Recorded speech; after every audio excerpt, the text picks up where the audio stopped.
Break के बाद स्वागत है आपका। आप देख रहे हैं शेयर बाजार सबका अधिकार, जहां पर हम आपके सवालों का जवाब देते हैं।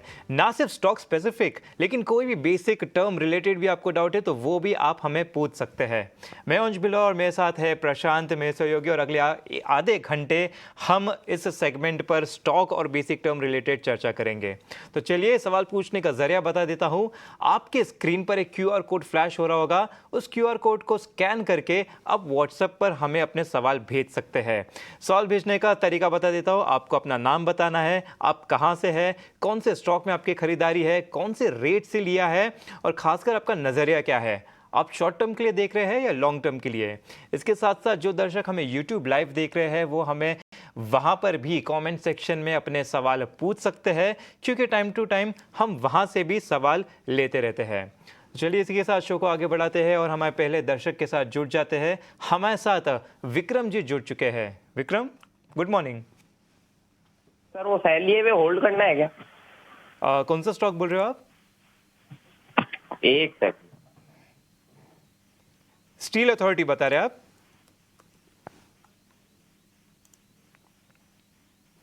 आप? जी आपकी आवाज नहीं आ रही है विक्रम जी। Sir cell. ठीक है। और आपका नजरिया क्या, आप लॉन्ग टर्म के लिए देख रहे हैं, शॉर्ट टर्म के लिए देख रहे हैं इसे? एक सेकंड, लो बात करो। हेलो जी बताइए।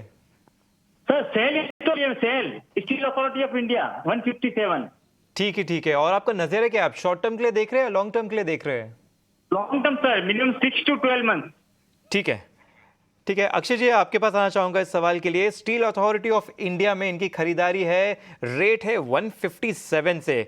वहां से देखें तो शेयर ऑलरेडी कुछ 17-18% नीचे की तरफ आ चुका है, बट नीचे हम देख रहे हैं कि 125 का शायद एक लेवल है, वहां से कई बार बाउंस लेता हुआ नजर आ रहा है। रिसेंटली भी वहां से थोड़ा ऊपर आया था और उसके थोड़ा ऊपर ट्रेड करता हुआ नजर आ रहा है। यहाँ पर टेक्निकली आपकी क्या राय बन रही है? जी तो टेक्निकली मेरे हिसाब से इनका थोड़ा लंबा नजरिया है, 6 महीने से 1 साल का। तो टेक्निकली लॉन्गर टर्म चार्ट्स में अगर आप देखें तो अभी भी ट्रेंड काफी वीक है सेल में। बस शॉर्ट टर्म में एक हल्का सा सपोर्ट है जो अंश जी आपने कहा, बिल्कुल 120-123 के आसपास। तो वहां से कुछ हल्की सी रिकवरी शायद देखने को मिले, बट लंबा नजरिया भी है। तो मेरा मानना है कि ब्रॉडली स्टॉक में अभी तक कोई मोमेंटम बेस्ड टेक्निकल ट्रिगर तो मुझे नहीं दिख पा रहा है। थोड़ा मेटल्स लाइमलाइट में था, उसके चलते सेल में भी थोड़ी बाइंग का एक हल्का सा छोटा दौर हमने देखा, बट ब्रॉडली स्टॉक मेरे हिसाब से 105-110 की तरफ जाता हुआ दिख रहा है। तो रिकमेंडेशन रहेगा कि आप एक स्टॉप लॉस का अप्रोच रखें। स्टॉप लॉस आपका बनेगा 119 का, 119। और अगर स्टॉप लॉस नहीं हिट होता है और थोड़ी सी रिकवरी उसके पहले अगर आ जाती है 138-140 के आसपास, तो एक बार आप स्टॉक में एग्जिट कंसिडर करके यही क्षेत्र में आप JSW स्टील या वेदांता, इन स्टॉक्स को कंसिडर कर सकते हैं जिनका प्राइस सेटअप सेल से बेहतरीन है। ठीक है, तो ये है नजरिया। सेल पर आता हुआ आपको एक बेहतर रणनीति नजर आती हुई। चलिए हमारे साथ इस वक्त स्नेहा सेठ भी जुड़ चुके हैं। स्नेहा जी बहुत बहुत स्वागत आपका। और हमारे एक दर्शक जो हैं इस वक्त जिन्होंने YouTube पर सवाल भेजा है, इनका नाम पापूराम चाबा बाउरी करके है और भारतीय एयरटेल पर राय जानना चाहते हैं। हालांकि उन्होंने कुछ लेवल्स नहीं पूछा है कि किस लेवल पे उन्होंने ख़रीदारी की हुई है, लेकिन पूछ रहे हैं कि भारतीय एयरटेल आगे कैसा रह सकता है। स्नेहा बताएं, कैसा लग रहा है आपको एयरटेल? जी प्रशांत जी, अगर आप ओवरऑल चार्ट स्ट्रक्चर देखें तो भारतीय एयरटेल का डिस्पाइट मार्केट में हमने एक अच्छा फॉल देखा, बट ये काउंटर काफी अच्छा स्ट्रेंथ दिखा रहा है। इनफैक्ट काफी अच्छे से ऊपर 20 डेमा के ऊपर सस्टेन कर रहा है, which is set to be very good. Technically अगर कोई स्टॉक 20 डेमा के ऊपर सस्टेन कर रहा है तो वो काफी अच्छा कहलाता है। तो मुझे लगता है यहाँ पे कोई दिक्कत की बात नहीं है। किसी ने ऑलरेडी होल्ड किया हुआ है तो पॉसिबिलिटी करके जो रीसेंट हाइज है 1780 ये लेवल्स भी देखने को मिल सकता है, उसके ऊपर भी स्टॉक जा सकता है। तो आई थिंक किसी की अगर लॉन्ग्स है तो कोई दिक्कत की बात नहीं है, होल्ड करें। जी बिल्कुल, होल्ड करने की सलाह भारतीय एयरटेल पर स्नेहा जी की तरफ से। चलिए अगले दर्शक के साथ जुड़ जाते हैं। हमारे साथ सुबोध जी शामिल है। सुबोध जी गुड मॉर्निंग, बताइए। Good morning. बताइए किसमें खरीदारी है आपकी? सर मैंने जियो फाइनेंस 357 के हिसाब से 200 शेयर लिए हैं। जी बिल्कुल। हाँ जी सर, तो ये 2 साल के लिए रखने का सलाह है तो सर 2 साल तक होल्ड कर सकते हैं? हाँ जी सर। ठीक है, आपका क्या 354 से होल्डिंग है? हाँ जी सर। ठीक है, अक्षय जी, आपके पास आना चाहूँगा इस सवाल के लिए। जहाँ से होल्डिंग है वहाँ से कुछ 5% गिरता हुआ नज़र आ रहा है स्टॉक। हालांकि कई समय से हमें थोड़ा शायद साइडवेज ही घूमता हुआ नज़र आ रहा है, कुछ सितंबर शुरुआत से ही। उसके पहले थोड़ा नीचे का एक रेंज बना था, वहाँ पे साइडवेज था, थोड़े उसके ऊपर की तरफ साइडवेज घूमता हुआ नज़र आ रहा है। यहाँ पर आपकी क्या राय बनती है कि ये साइडवेज ही फंसा रहेगा? कहाँ से इसका ब्रेकआउट आ सकता है? जी, तो प्राइस स्ट्रक्चर में अभी भी साइडवेज कंसोलिडेशन का दौर चल रहा है। गए 6 महीने से ये दौर चल रहा है, और एक अगर आपको ये पॉजिटिव निकालना है इसमें, तो एक सपोर्ट बेस का कंफर्मेशन है। सपोर्ट करीबन 300-310 के रेंज में, जहां से बार बार स्टॉक में एक डिमांड एरिया हमने देखी है। तो आपका नजरिया मेरे हिसाब से 2 साल के ऊपर है, तो 2 साल के लिए तो आपको बने ही रहना है शेयर में, क्योंकि लॉन्गर टर्म प्राइस स्ट्रक्चर जितना डेटा अवेलेबल है फिलहाल पॉजिटिव है। मेरा प्राइस एक्सपेक्टेशन है कि शायद स्टॉक 425 से 450 तक लॉन्ग टर्म में छू सकता है। तो उसके चलते आपको ये स्टॉक में होल्ड करने की रणनीति रहेगी। अगर आप स्टॉप लॉस लगा के रखना चाहे, तो स्टॉप लॉस आपका 275 का बनेगा ये ट्रेड में। तो होल्ड करने की राय रहेगी जियो फाइनेंस। तो होल्ड करने की सलाह आपको जियो फाइनेंस में नजर आती हुई।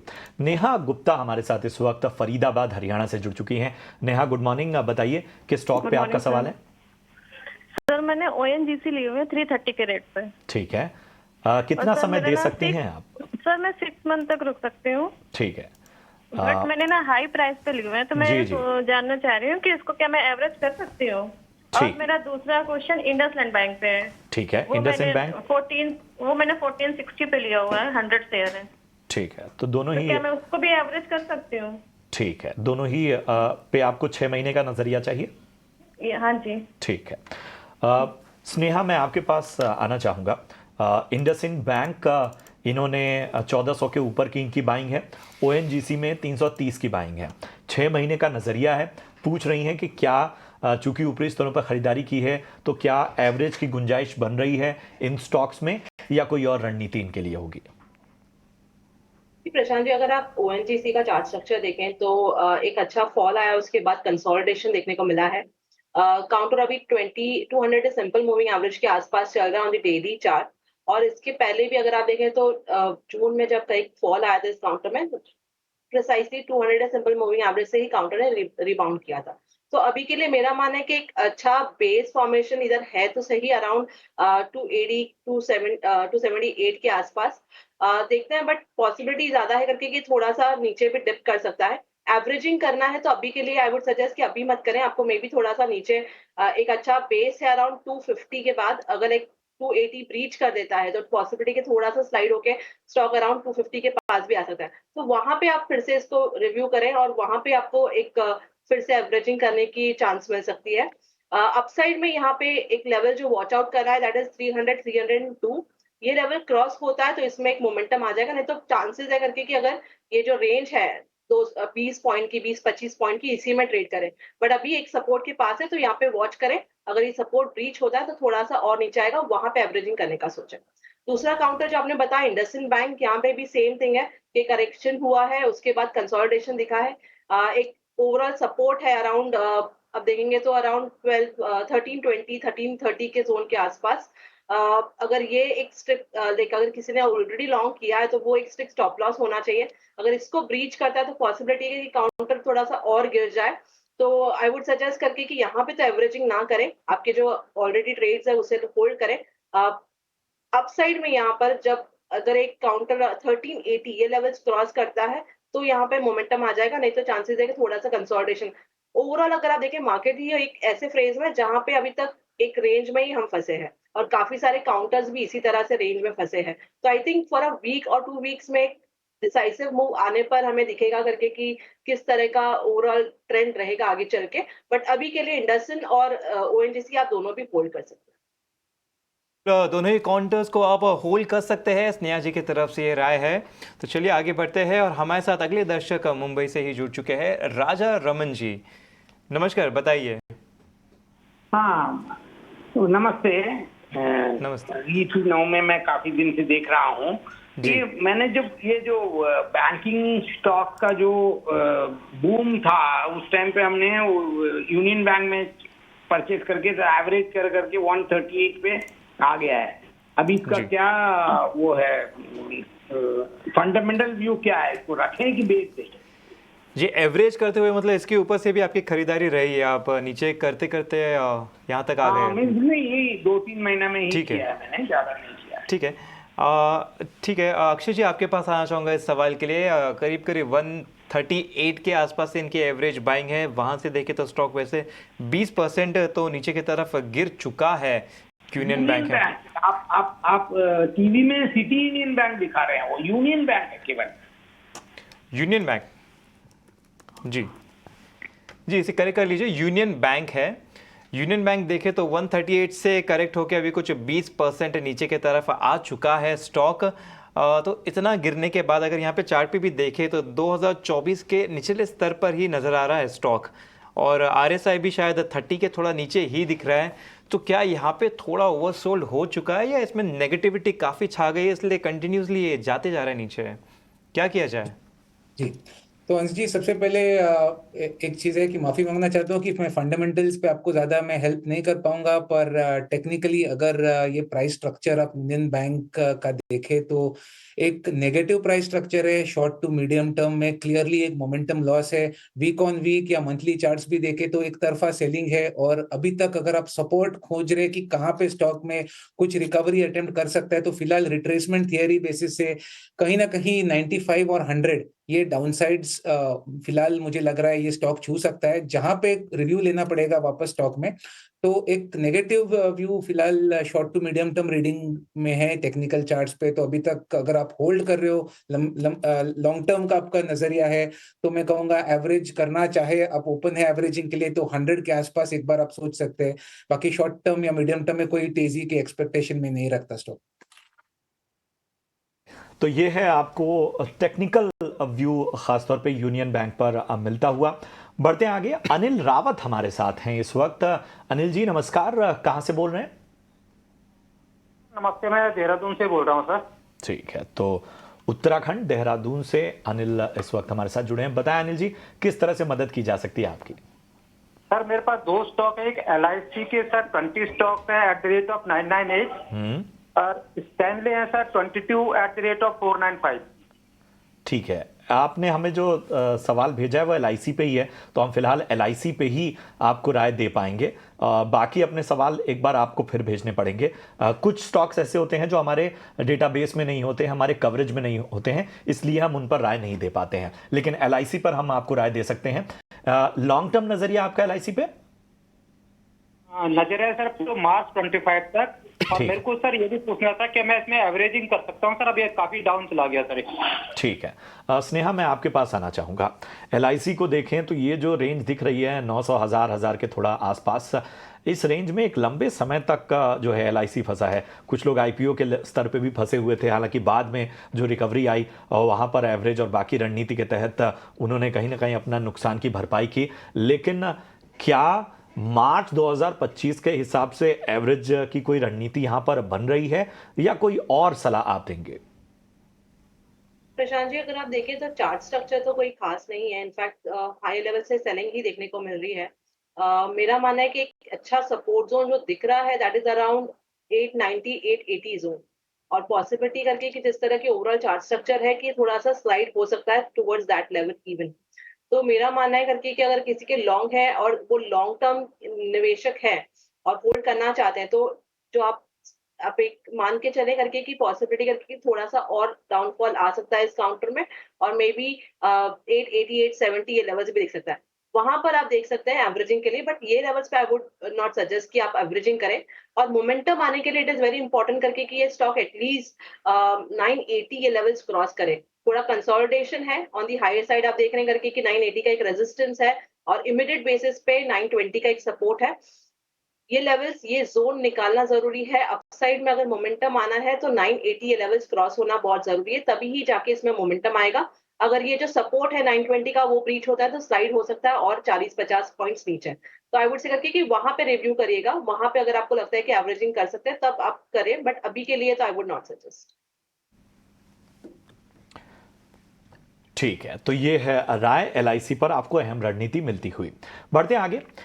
बॉम्बे स्टॉक एक्सचेंज यानी बीएसई लिमिटेड के शेयर में गिरावट आखिर क्यों दिख रही है, पूरी रिसर्च के साथ मेरी सहयोगी आशीषा अध्वर्यो जुड़ चुकी हैं। जी आशीषा, बताएं। एक शानदार तेजी हमने देखी थी, एक जबरदस्त रिटर्न की पूरी स्टोरी नजर आई बीएसई लिमिटेड में, लेकिन अब जो दबाव है उसके क्या फैक्टर्स हैं? बिल्कुल, आज 5% की गिरावट के साथ बीएसई निफ्टी 500 के टॉप लूजर्स में शामिल है। जेफरीज की रिपोर्ट आई है जहां उन्होंने स्टॉक को डाउनग्रेड किया है, टारगेट प्राइस तो बढ़ाया है, 2,850 रुपये से बढ़ाकर 3,500 रुपये प्रति शेयर किया है, लेकिन उन्होंने अपना आउटलुक नीचे किया है, तो डाउनग्रेड किया है स्टॉक को। जो पहले होल्ड की राय दी थी वो अब घटाकर अंडर परफॉर्म की राय दी है। उनका मानना है कि स्ट्रीट के हाई एक्सपेक्टेशंस है कि वॉल्यूम्स बढ़ सकते हैं, market share gains company enjoy कर सकेगी, लेकिन उनका ऐसा मानना है कि ये ओवर ऑप्टिमिस्टिक है और शायद इतने market share gains company enjoy नहीं कर पाएगी। वैल्यूएशंस की बात करें तो वैल्यूएशंस काफ़ी स्ट्रेच्ड है, रिस्क रिवॉर्ड अब अनफेवरेबल नज़र आ रहा है उनके हिसाब से, और उनका मानना है कि नियर और मीडियम टर्म रिस्क को कंपनी और मार्केट फैक्टर इन नहीं कर रही, तो उनका नज़रिया काफ़ी पॉजिटिव है, जिसके चलते उन्होंने डाउनग्रेड किया है बीएसई को। इसी के साथ एनएसई लिस्टिंग के चलते पिछले कुछ दिनों में स्टॉक में शानदार तेज़ी दिखी है। याद रखें, एनएसई की लिस्टिंग के चलते कंपनी के एक वैल्यूएशन ट्रिगर मिल सकता है, जिसके चलते पिछले 6-7 महीने की ही बात करें तो स्टॉक में शानदार तेज़ी दिखी है। एनएसई का कोलोकेशन केस था जिसमें सेबी ने अब क्लीन चिट दे दी है, जिसके चलते भी स्टॉक में तेज़ी दिखी थी। स्टॉक के मूव्स की बात करें तो आज करीब 5% की गिरावट है, लेकिन पिछले एक महीने में स्टॉक 30% तक बढ़ा है।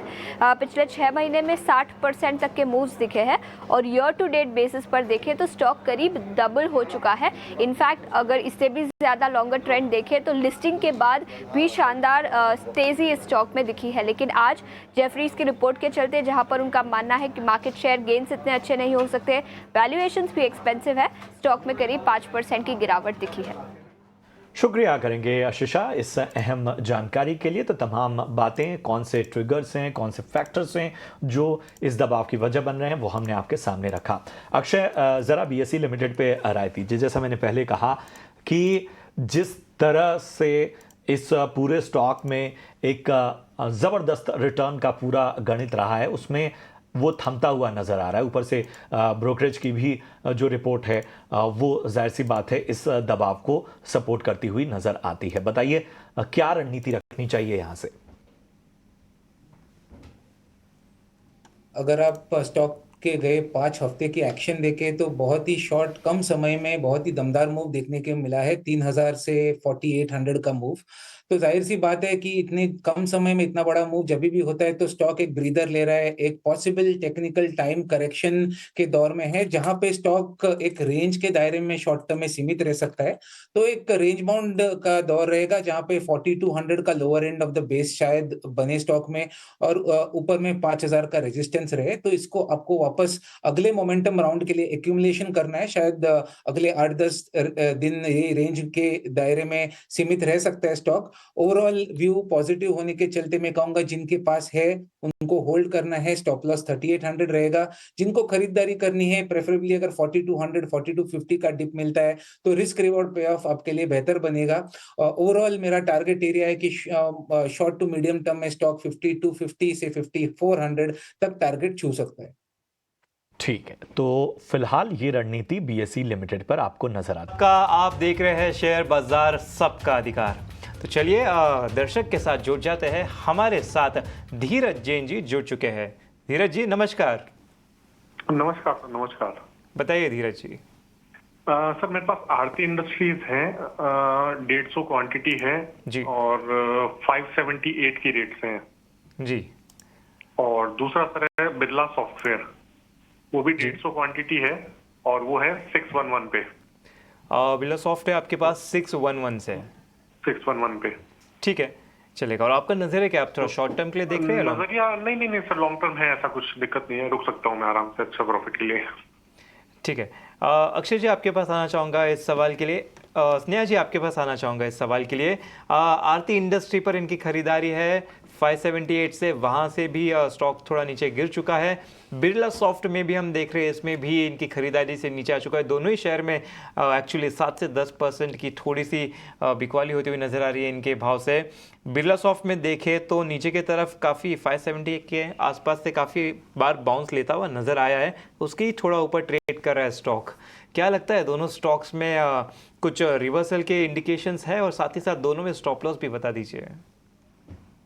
पहले तो अगर हम आरती इंडस्ट्रीज देखें तो काउंटर में काफी अच्छी सेलिंग है। इनफैक्ट लाइक जब भी सेलिंग प्रेशर आ रहा है उसमें वॉल्यूम्स काफी अच्छे हैं, तो वो ओवरऑल अगर किसी के लॉन्ग्स है तो वो थोड़ा सा लग रहा है कि जिस तरह के ओवरऑल चार्ट स्ट्रक्चर है यहाँ पे ओवरऑल चेंज होने के लिए चार्ट स्ट्रक्चर काफी समय लग सकता है। अभी के लिए जिस तरह की ओवरऑल डेटा है मुझे लग रहा है कि यहाँ पे और थोड़ा सा फॉल आ सकता है। मे बी हम 500 से लेके 480 ये लेवल्स भी देखने को मिल सकता है आगे चल के।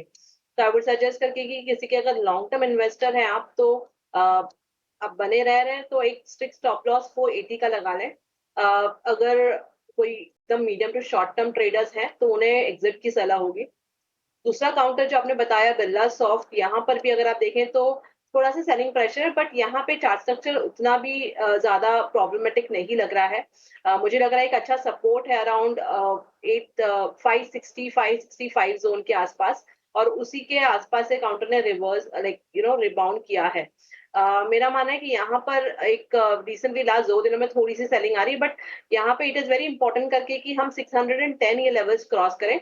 अगर इसके ऊपर जाता है तो पॉसिबिलिटी है कि मोमेंटम आ जाए और फिर हम मे बी 680 685 ये लेवल्स देख पाएंगे आगे चल के। अगर वो भी सरपास होता है तो पॉसिबिलिटी कि हम 750 ये लेवल्स भी देख पाए। तो अभी के लिए एक स्ट्रिक्ट स्टॉप लॉस लगा लें और होल्ड करने की सलाह होगी। अपसाइड में जो लेवल वॉच करना है वो 610 का रहेगा।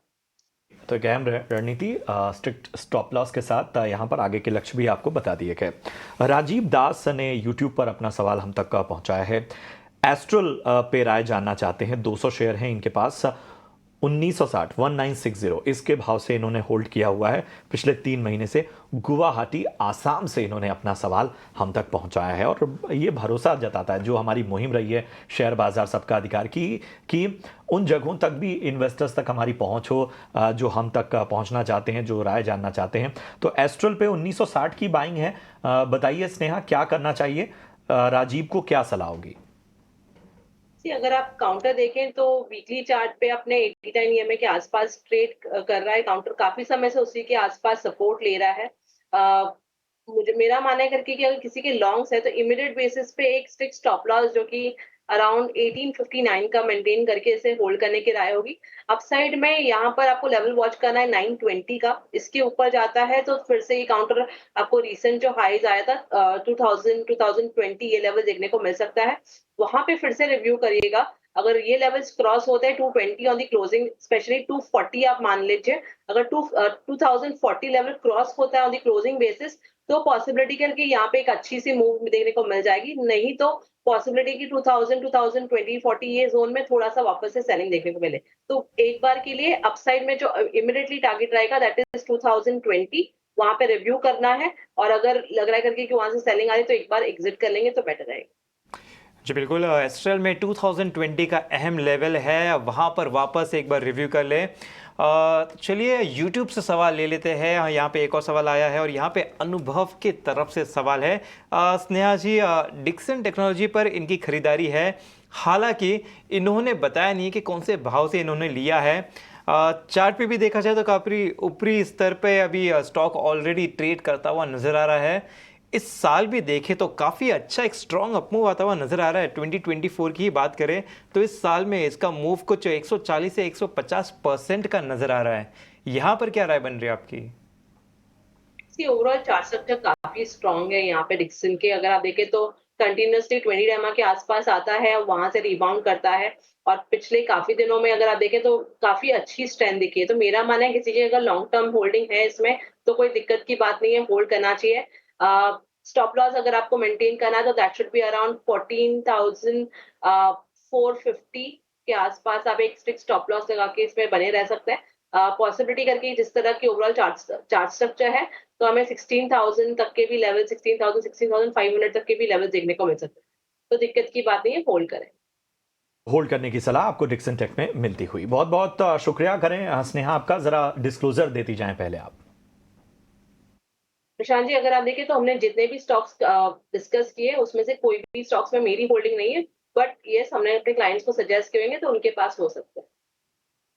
स्नेहा, शो में जुड़ने के लिए और अहम राय देने के लिए फिलहाल शेयर बाजार सबका अधिकार में इतना ही। आप अपने सवाल हम तक पहुंचाते रहिए। फिलहाल इस शो में मुझे और मेरे सहयोगी अंश को आप इजाजत दे सकते हैं, लेकिन ब्रेक के उस पार